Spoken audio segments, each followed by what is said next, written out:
신앙은 고루하고 능력이 없는 것이다. 신앙은 지식은 없고 열정만 있다라고 합니다.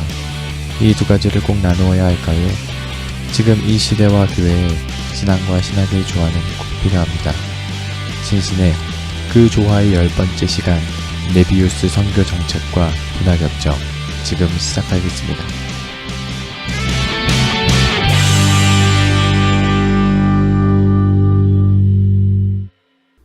예, 안녕하십니까. 신신의 현도사입니다. 안녕하세요. 전인수입니다. 예, 교수님 어떻게 잘 지내셨습니까? 네, 날씨가 많이 덥네요. 예, 덥고. 근데 좀 월드컵 아마 지금 사람들이 많이 밤에 축구를 보는 것 같습니다.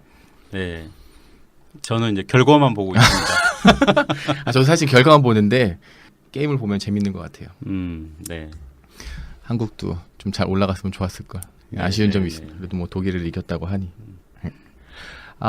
저번 시간까지 저희가 초기 선교사님들에 관련된 이야기를 좀 많이 나눴던 것 같아요. 그 중에서 언더우드 아펜젤러 선교사가 어떻게 오게 됐고 네. 한국에서 어떤 역할을 하게 됐는지에 대해서 얘기했습니다. 예, 그리고 그분이 지금 이제 그분들이 양화진 외국인 무덤에 안장돼 계시고. 네.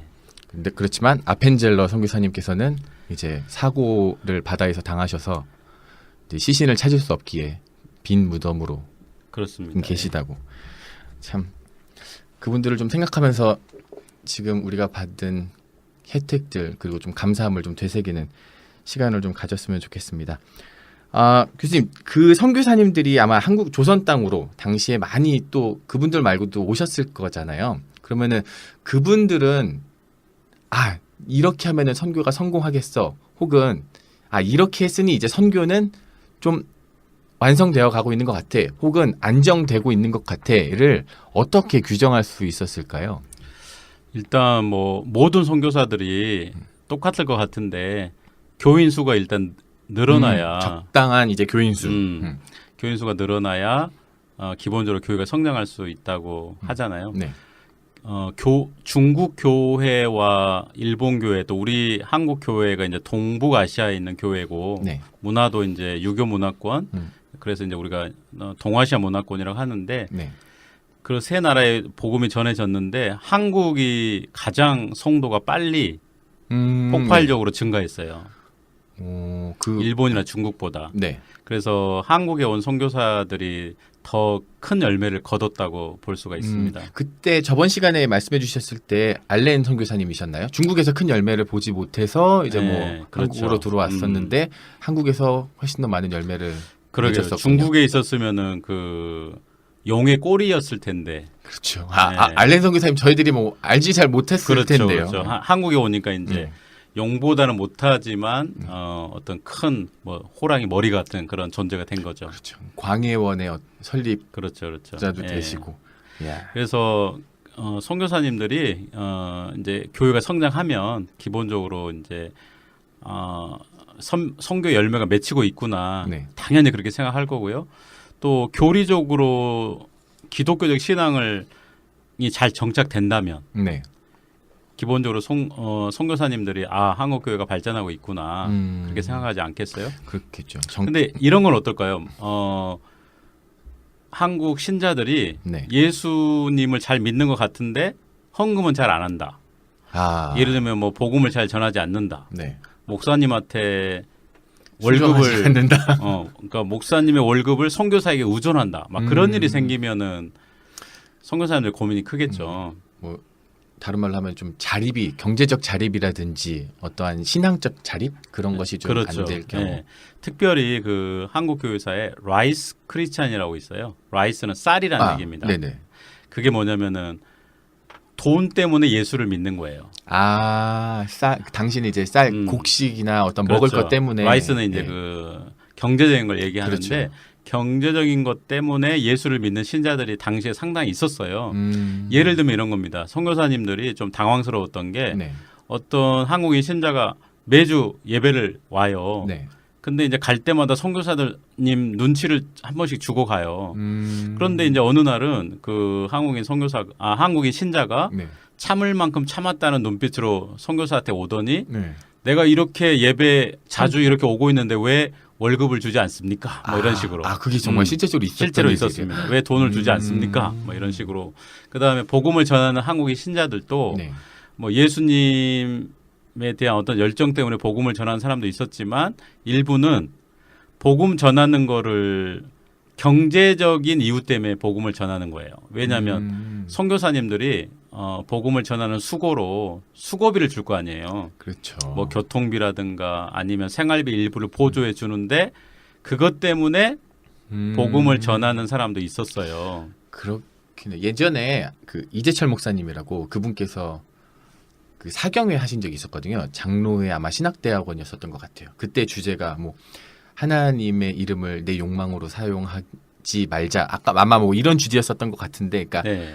예배를 드리고 신앙적인 어떤 표현으로 예배를 참석하는 게 아니라 내가 갖고 싶어하는 혹은 물질이나 아니면 돈, 먹을 것 때문에 이제 그런 일들을 한다라는. 뭐 것이죠. 지금도 교회에 그런 분이 좀 있잖아요. 같은 많죠. 교회를 네. 다녀도 큰 교회를 원하시는 분들, 그렇죠. 또 맞아요. 이름 있는 교회를 원하시는 분들. 근데 뭐 사업이라든가 어떤 뭐 정치하시는 분들이라든가 이런 분들이 이제 좋은 교회를 다녀가지고 인맥도 넓히고 맞습니다. 사업도 확장하고 뭐 그런 분들이 있는데 넓게 보면 라이스 크리스찬이라고도 할 수 있는 거죠. 네. 참 그런 분들이 되도록이면 좀 적고 소수해야지 되는데 좀 안타깝게도 그런 분들이 좀 많이 보이는 거는 좀 현실이고 사실인 것 같아요. 맞아요. 예. 그러니까 지금 한국 선교사님들이 이제 네. 외국에 가서 선교를 할 때 계속 경제적인 지원이 될 때는 선교가 되겠죠. 그런데 그렇겠죠. 현지에 대한 어떤 경제적 지원을 그만두었을 때 선교가 계속 될 거냐 그런 문제를 한국에 온 미국 선교사들도 하지 않았겠어요? 그렇겠죠. 그러면은 혹시 어떻게 생각하세요? 한국은 비교적 빨리 자립하게 되었나요? 아니면은 적당히 좀 걸린 걸까요? 뭐 그거를 정확하게 어떤 정답은 줄 수 없을 것 같은데 네. 이런 건 생각해 볼 수 있어요. 우리 한국 선교사님들이라든가 한국 목회자들이 뭐 이런 얘기를 많이 해요. 외국에 갔더니 여전히 그 외국 교회들이 자립을 하지 못한다. 아직도 뭐 돈이라든가 물건을 막 지원해 달라고 한다. 뭐 저기 어디 필리핀이라든가 뭐 미얀마라든가 이런 신자들은 복음 때문에 예수를 믿는 게 아니라 경제적인 이유 때문에 아직도 한국 선교사들에게 손을 벌린다. 막 이런 네. 불평들 많이 하시더라고요. 그때 제가 이제 이런 얘기를 합니다. 한국도 만만치 않았습니다. 그렇죠. 우리도 똑같았다. 네, 한국도 오랜 시간이 걸렸습니다. 예를 들면요. 그래서 제가 예를 들은 게 뭐냐면은 지금 한국의 기독교 관련 교육기관이 있잖아요. 네네. 뭐가 생각나세요 혹시? 뭐 기독교 교육학과라든지 그러니까 뭐 대학들 장신대라든가 총신대라든가 연대라든가 뭐 협성대학교도 있고. 그럼 뭐 우리 KCU 네. 그리스도 대학교라든가 이런 많은 대학들이 한국인이 과연 돈을 댔는가 아니면 외국인들이 돈을 댔는가만 생각해 봐도 그렇죠. 우리가 외국 선교사들에게 빚진 게 얼마나 큰지. 맞습니다. 근데 그분들이 또 다시 그 돈을 내놔 이러지 않으셨잖아요. 그냥 그렇죠. 여기다 다 두고 가신 포기하고 거잖아요. 갔죠. 네. 근데 지금 일부 들리는 얘기에 의하면은 한국 선교사들은 그거를 또 자식한테 물려주려고 하는 뭐 분들도 그렇죠. 계시고. 맞습니다. 본인들이 세운 것도 아닌데 마치 자신의 것인 양. 네. 그래서 이제 제가 말씀드리고 싶은 거는 한국 교회도 자립하는 게 그렇게 짧은 시간에 된 건 아니기 때문에 한국 목회자라든가 선교사들이 그걸 이해하시고 외국에서 선교하실 때 한국 상황을 생각하면서 우리도 이랬지. 네, 너무 짧은 시간에 자립하기를 원하지는 않아야겠구나. 인내력을 가지고 좀 선교할 필요가 있죠. 네, 맞습니다. 그리고 또 너무 자립을 그리고 어떤 성과 위주의 선교는 자칫 잘못하면은 거짓을 양산하게 돼요. 그렇죠. 물량주의죠. 네. 물량주의. 내가 세례를 얼마를 줬느냐. 사실 그거는 사진으로 혹은 보고만 하면은 믿을 수밖에 없는 거기 때문에 좀 거짓을 좀 섞을 수가 있기에 너무 쉽거든요. 그러니까 그런 열매주의를 지향하다 보면은 오히려 그보다 더 큰 문제를 양산할 수 있다라고 좀 생각이 좀 드네요. 네. 그래서 그 미국 선교사들도 이제 젊은 나이에 한국에 왔거든요. 네. 20대. 네. 보통 20대 한국에 선교하러 와요. 네. 이제 대학을 졸업하고 바로 오는데 네. 그러다 보니까 이분들이 선교에 대한 어떤 경험이 없잖아요. 그렇죠. 그리고 대학만 졸업하고 왔기 때문에 나이도 어리고 네. 네, 그러다 보니까 한국에서 이제 선교하면서 시행착오를 많이 겪어요. 네네. 어떻게 선교를 해야 될까 방향을 잡지도 못하고 네. 그래서 이 한국 선교사들이 고민한 게 뭐냐면은 또 중국을 보게 되는 거죠. 아 왜냐면은 거기가 먼저 이제 예, 선교가 선교가 를 됐기 시작됐기 때문에 예, 선교 역사가 훨씬 길기 때문에 네. 근데 중국에 보니까 이 네비우스 선교사라는 분이 네. 삼자 선교 원칙이라는 거를 제시를 했는데 굉장히 괜찮아 보이는 거예요. 이분은 미국 분이셨나요? 그렇죠. 네. 예. 미북 장로교 출신 선교사입니다. 그래서 성함은 네비우스. 예, 존 네비우스라고 하는 사람인데 네. 이분이 자립, 자치, 자전이라는 원리를 내세워요. 오, 네. 그러니까 소위 이런 거예요. 중국 사람들에게 선교를 할 때 이 네. 사람이 느낀 거는 돈과 복음이 연결되면 안 된다. 그러니까 복음이라는 거는 복음 자체의 동력을 가지고 네.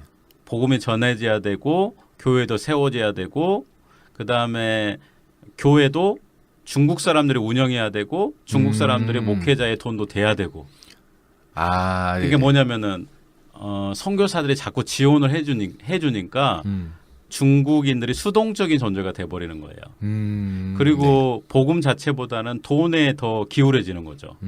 그냥 그 자리에서 뭔가 더 높은 걸 바라보진 않고 그냥 거기 안주하게 된다 이 말씀이신 거죠? 안주하는 것도 있고 복음의 가치를 모르는 거죠.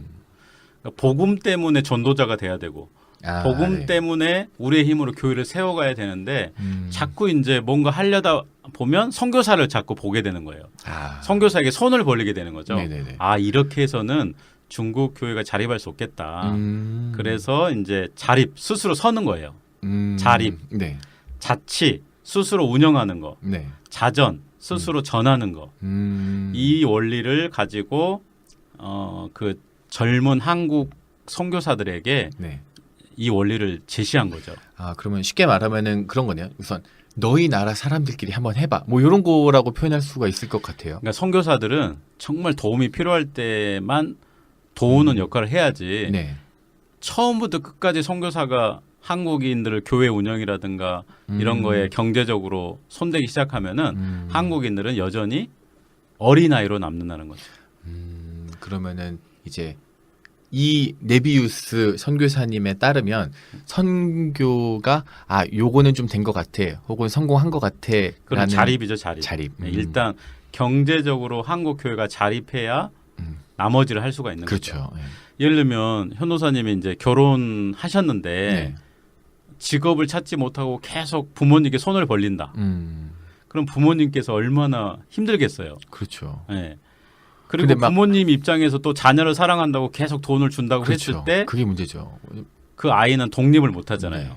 그러니까 부모님 영원히 계시는 것도 아니고 그러니까 이 삼자 원칙이라는 거는 한국인 스스로 복음을 전하고 네. 한국인 스스로 교회를 운영하고 네. 그다음에 한국인 목회자들의 월급은 한국인 스스로 야야, 되고 그렇죠. 그런데 이제 만약에 한국 교회가 아직 어린 교회잖아요. 네. 그러니까 근데 너무 많은 돈이 들고 힘들 때는 부득이한 경우는 선교사들의 도움을 받을 수 있고 네, 이런 거죠. 정말 네. 힘들거나 정말 어렵고 도움이 필요할 때는 그때는 개입하지만 그 정도의 상황이 아닐 경우에는 이제 뭐 한국인 혹은 조선인들끼리 좀 해결할 수 있도록 좀 그냥 지켜보는 것도 필요한 그렇죠. 거죠. 일종의 독립 정신을 키워주는 거예요. 그래가지고 맞아요. 한국인들이 스스로 교회를 운영해 갈 수 있도록 그렇게 하는 거죠. 안 그러면은 독립심이 없어지고 계속 선교사들만 바라보게 되고 맞습니다. 선교사들의 지원이 끊기면 한국 교회가 어떻게 서겠어요. 그래서 이 삼자 원칙이라는 거는 단순하게 정리하면 이거예요. 네. 한국인 스스로 복음을 전하고 교회를 운영하고 목회자의 월급을 주는 겁니다. 쉽게 설명하면. 약간 이런 생각도 드네요. 선교사님들도 예를 들어서 한 20, 30년 혹은 3, 40년 동안 열심히 사역을 하다가 이제 조선인들이 이제 우리 됐으니까 우리 이제 이렇게 할 수 있습니다라고 했을 때 선교사님이 그렇습니까? 그러면 이제 나도 빠져도 되겠네요. 라고 하기도 굉장히 힘들지 않았을까라는 생각이 드네요. 근데 한국 교회가 네. 선교사를 필요로 하지 않았던 때는 이제 한 1970년대, 80년대 정도 되어야 네. 선교사님들 이제 저희들끼리 할 수 있습니다. 네. 아직도 이제 한참 남았죠. 이 네비우스 선교사 부책이 그렇구나. 예. 1890년에 이제 얘기가 돼요. 1890년이니까 거의 뭐 1세기를 그렇겠네요. 지나야 이제 100년 독립 정도. 얘기가 이제 되는 거기 때문에 이거는 시작이죠. 이제 이런 방향을 가지고 해야 된다는 거죠. 네. 사실 왜 그 얘기를 했냐면은 왜냐면은 요즘에는 이제 세습 문제도 있고 이 당시 뭐 7, 80년도에 흔히 기독교 부흥기라고 했었던 그때의 목사님들이 이제는 많이 은퇴하시잖아요. 네. 근데 은퇴하면서 좀 깨끗하게 내려놓은 것도 많이 필요한데 사실은 그렇지 않는 경우도 좀 많이 있는 것 같아서.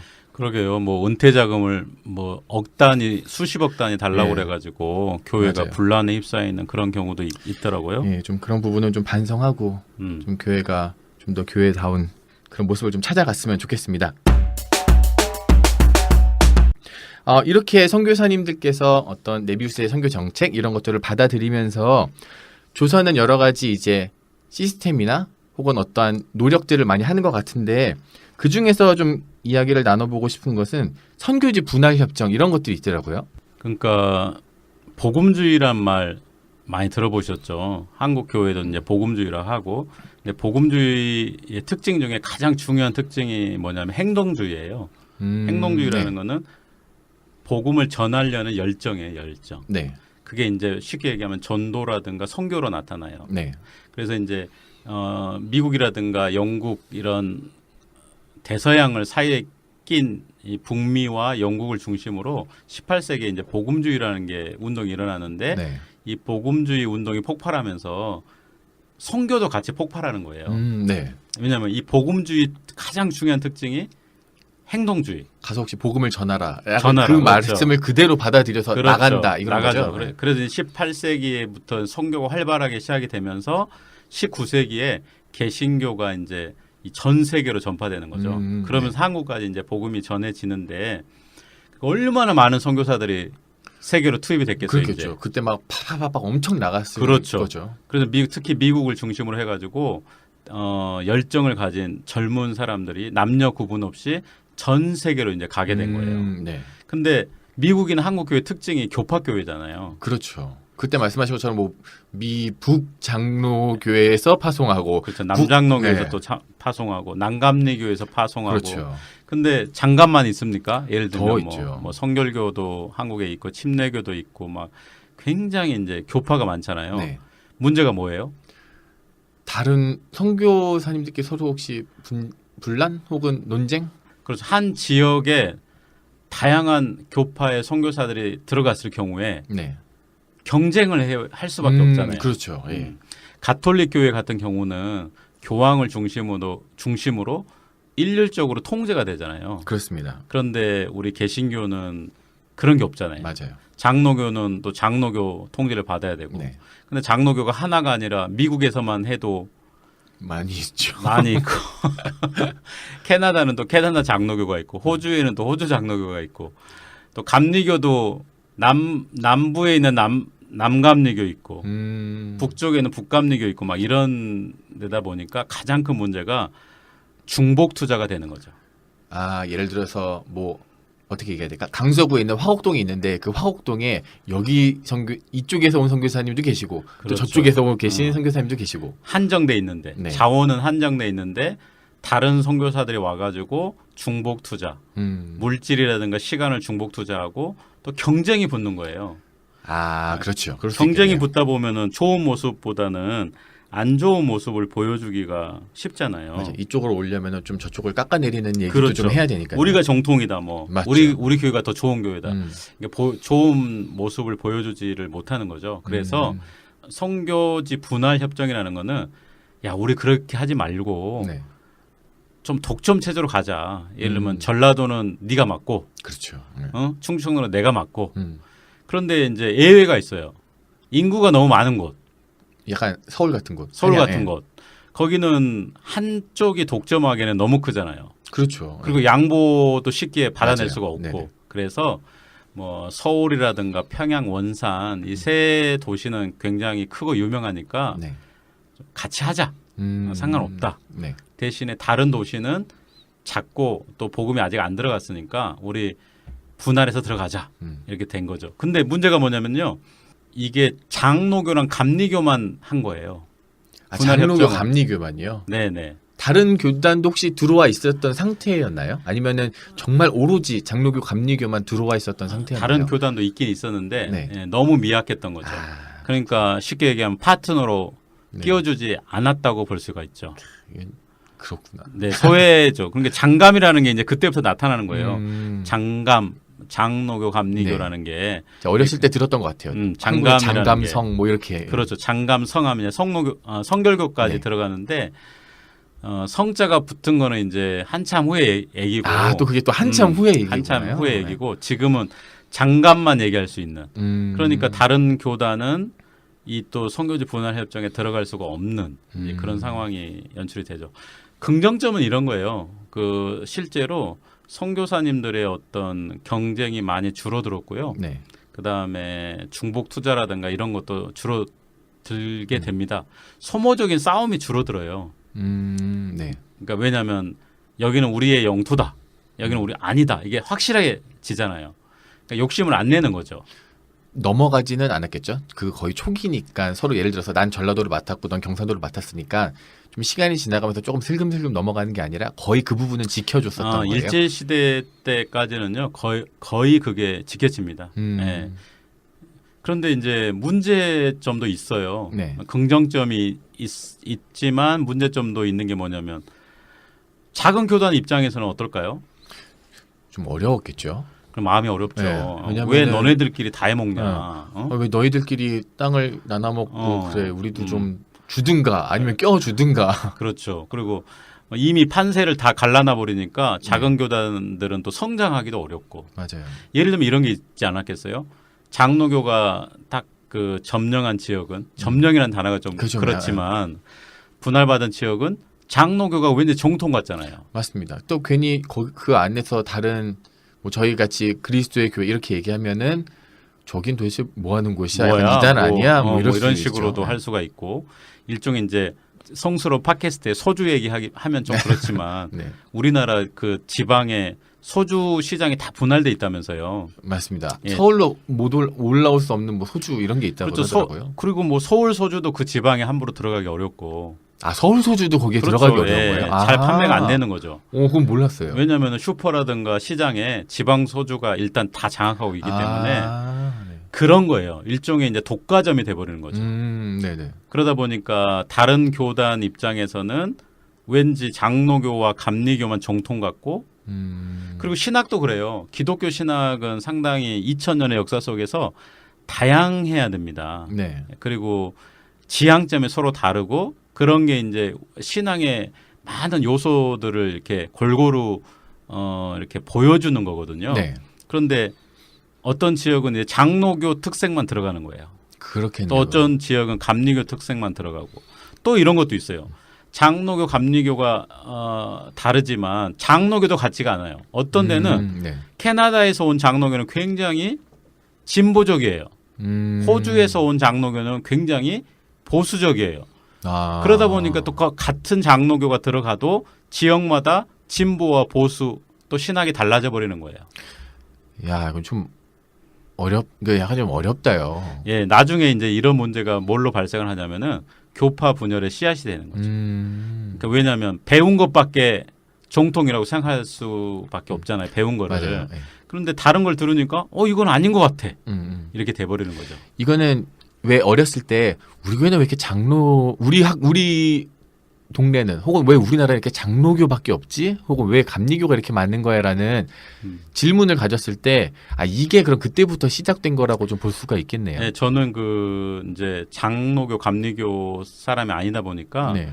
이제 다른 시각에서 좀 이 선교지 분할 협정을 보는데 선교지 분할 협정은 어떤 필요한 부분이 있습니다. 네. 뭐 경쟁도 줄이고 중복 투자도 막고 그런 긍정적인 측면이 있지만 장로교, 감리교 외의 교회에 있어서 이게 정말 바람직한 거였는가?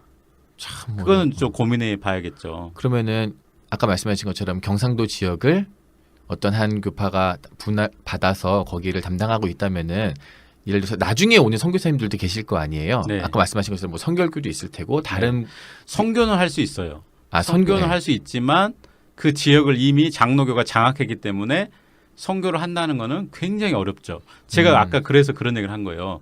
정통.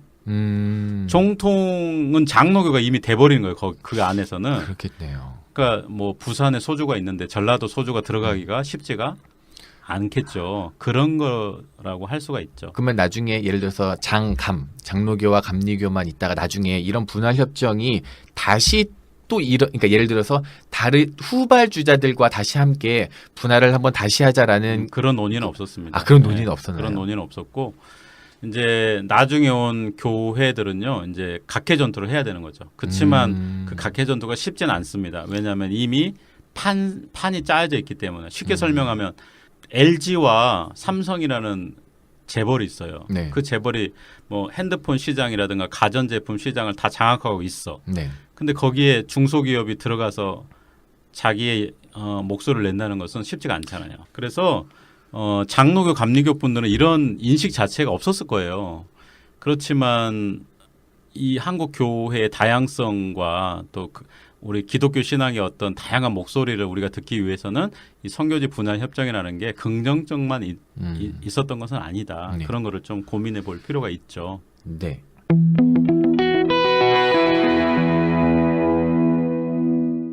그렇게 되면서 뭐 분할 협정도 있고 많은 교단에서 이제 선교사님들이 조선 땅으로 이제 오게 되는데 그런 일도 있었다고 해요. 너무 많은 교단의 사람들과 선교사님들이 많으시니 그냥 다 한꺼번에 어떤 교단의 이름을 빼고 하나의 이름으로 좀 통합하자라는 이런 논의도 좀 있었다고 하네요. 맞습니다. 이거 단일 교회를 형성하자 그런 건데 지금의 입장에서는 목회자님들이 좀 상상하기도 힘들 문제일 거예요. 그럼요. 이게. 지금은 많이 엄청 힘들 거예요. 그러니까 이것도 이제 초기의 모습인데요. 그때 대부분의 선교사들은 장로교, 감리교잖아요. 네. 그러니까 장로교, 감리교 선교사님들이 한국에서 선교를 해보니까 네.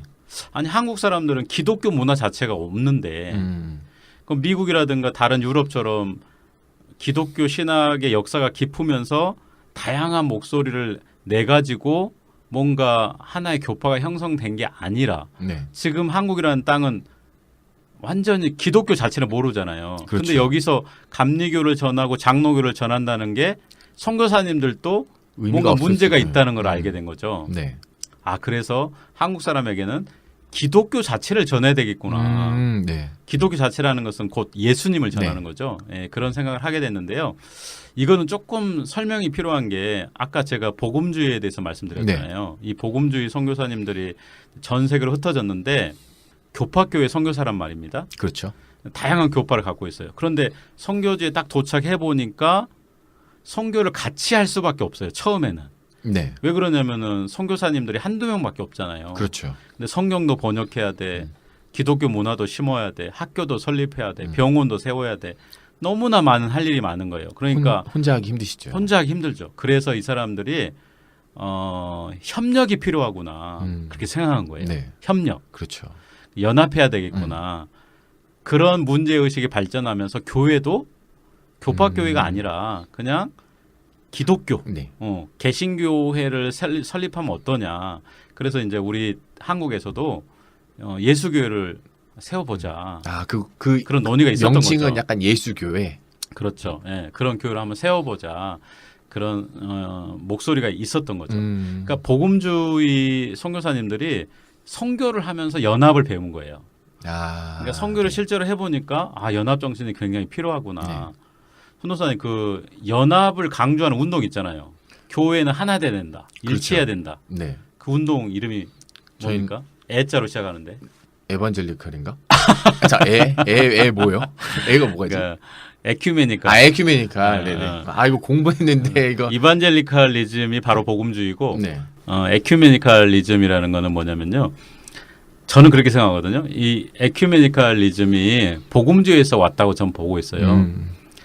그러면 에큐메니칼 운동은 왜 시작됐느냐? 이 선교를 해본 복음주의자들이 연합이 엄청 중요하구나. 그래서 그 안에서도 조금 더 진보적인 사람들은 아 그러면 우리가 일치 운동을 실제로 한번 해보자. 네.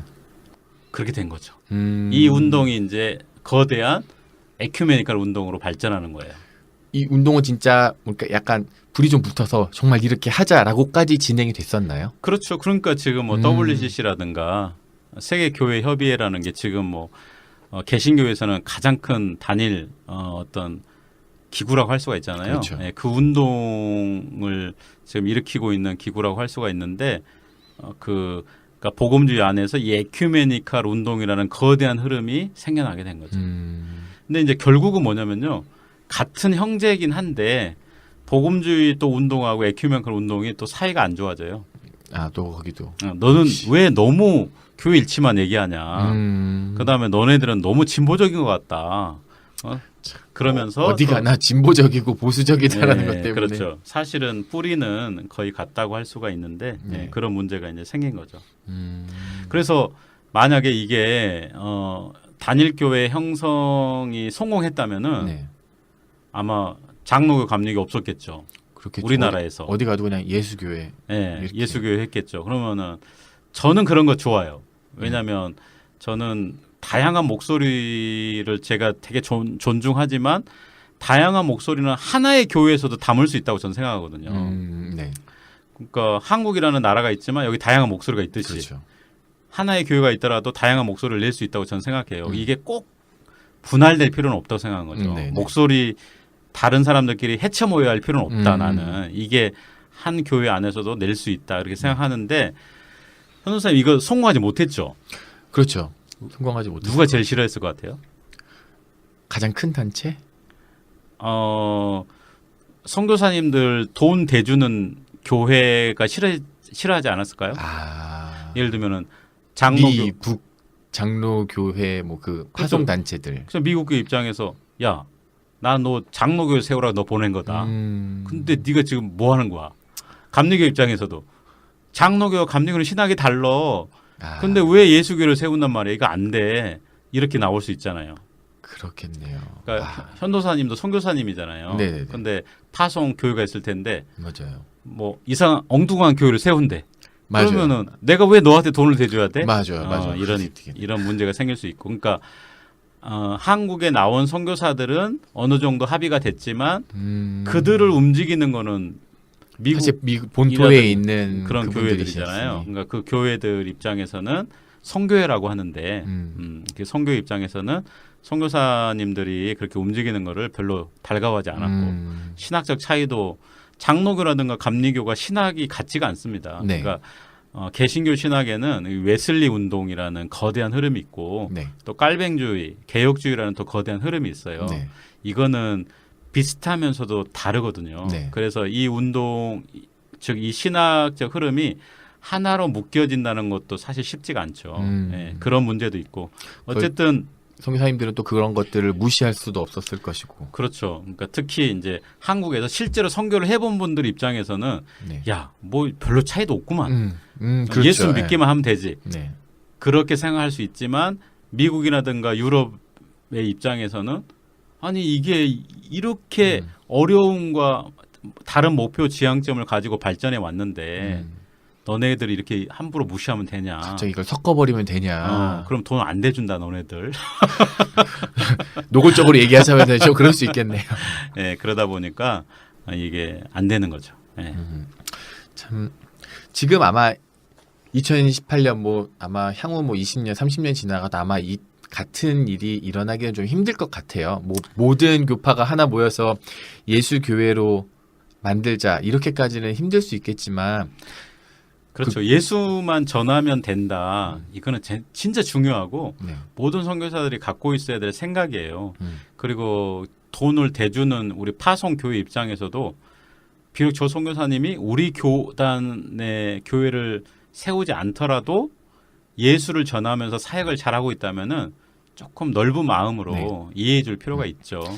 똑같이는 하지는 못할 수 있겠지만 저는 이 부분만 좀 주의했으면 좋겠어요. 편 가르지 않는 거. 그러니까 네 편, 내 편을 딱 갈라서 너 누구 편이야? 너 내 편 아니면 내 적이야. 사실 그거는 교회는 예수 그리스도께서 그 머리이신데 그러니까 그렇죠. 편을 가르면서 막 너는 손이 아니니까 너는 발이 아니니까 이건 좀 아닌 것 같아요. 다양성을 인정하는 것까지는 좋은데 다양성 속에서 뭐냐면은 내가 정통이야. 맞아요. 내가 너네보다 더 나아. 맞아요. 근데 이렇게 하는 순간 이제 우리 그리스도인으로서 굉장히 어려운 문제들이 이제 생길 수가 있겠죠. 맞습니다. 하여튼 초기 선교사님들은 정말 고민할 것도 많으시고 그리고 그러니까 거의 대부분 처음 겪어보시는 걸 거 아니에요. 개척자죠, 개척자. 네. 근데 좀 팟캐스트를 정리하면서 네. 이런 생각이 들어요. 현도사님, 우리 한국 교회가 교파 교회잖아요. 그렇습니다. 근데 이 대부분의 교파가 어디서 왔나요? 미국에서 왔죠. 그렇죠, 미국이죠. 대부분 네. 미국이고 또 상당 부분의 교파는 또 유럽을 기반으로 하고 네. 있단 말입니다. 그런데 이 미국에서 혹은 유럽에서 온 선교사님들이 예수님만 전했다면 이 한국 교회는 교파 교회가 됐을까요? 그때는 교파 교회가 아마 아예 없을 수도 있겠지만 많이 많이 달라졌겠죠. 달라졌겠죠. 상황이. 네. 그러니까 우리의 입장에서 보면은 우리는 알지도 못하는 교파를 받아들인 거예요, 사실. 맞아요. 그랬겠네요. 아니 그 깔뱅과 루터가 종교개혁 일으켜가지고 사실 정체성 싸움하면서 네. 루터교도 생기고 깔뱅의 장로교도 생기고 나중에 웨슬리의 감리교도 생기고 이거는 우리 역사하고는 좀 다르거든요. 맞습니다. 네. 우리는 그때 예수님 알지도 못했고 네. 우리 입장에서 보면은 예수님만 받아도 되는데 네. 그런 아쉬움이 사실 있죠. 예, 그래가지고 한국 교회가 오히려 미국이나 유럽보다 더 교파적인 교회가 된 것 같아요. 더 전투적이고. 맞습니다. 오히려 그게 어렸을 땐 좀 그랬던 것 같아요. 장로교는 이래야 돼. 다른 교회에서 어떤 교단을 받아들이지 되게 못했었던 기억이 좀 나요. 그렇죠. 그리고 개혁주의 아닌 얘기를 하면 혹은 네. 장로교가 개혁주의를 따르는데 개혁주의 아닌 얘기를 하면 너 이거 어디서 들었어? 이거 맞습니다. 이거 비정통이야. 뭐 이런 너 자유주의 아니야. 좁은 네. 신학적인 생각을 할 수가 있는데 그러면서도 생각해 보면 선교사님들이 한국 교회를 위해서 헌신해 준 부분을 우리가 존경하고 역사적으로 이렇게 기리는 것과 동시에 우리가 받지 않았어도 될 많은 것들, 예, 그런 것들에 대해서도 좀 고민해 볼 필요가 있다고 생각합니다. 예, 그렇습니다. 그래서 역사나 그런 것들을 배우는 게 참 중요한 것 같아요. 왜냐하면 초기에 그분들이 정말 이렇게 하셨는데 수십 년이 지나가면서 왜곡되거나 잘못 전달된 게 있으니까 다시 한번 좀 짚어보면서 좀 수정하고 또 그렇죠. 그러니까 계승할 것은 우리가 전통이라고 그래요. 네. 그러니까 선교사님들이 혹은 미국이라든가 유럽에서 우리에게 준 기독교 신앙, 네. 이건 계승할 가치가 있다. 네. 그러면 이거를 전통으로 남겨서 계승을 하는 거죠. 그렇죠. 그런데 계승하지 않아야 될 것도 있어요. 예를 들면 우리가 그걸 인습이라고 그래요. 네. 근데 그 인습을 전통으로 생각하고 계속 이어나가려는 것도 문제인 거죠. 맞습니다. 전통과 인습을 잘 구분해서 전통은 잘 계승하고 인습은 또 버릴 건 버리고. 버릴 걸 버리고. 네. 예. 근데 이제 전통까지 버리면 안 됩니다. 그렇죠. 그냥 뿌리가 없는 거예요. 그러니까 예를 들면은 제가 전인수인데 네. 전자 버리자. 전시 버리자. 인수로만 불러주세요. 이거 안 되는 거죠. 예. 네. 우리가 역사를 배우는 이유는 우리의 신앙이 유럽에서 복음을 갖고 미국으로 간 사람들, 네. 또 미국에서 우리에게 온 사람들 때문에 복음이 전해진 거잖아요. 맞습니다. 그거는 믿음의 바통이 계속 전해지는 거예요. 이어달리기처럼. 네.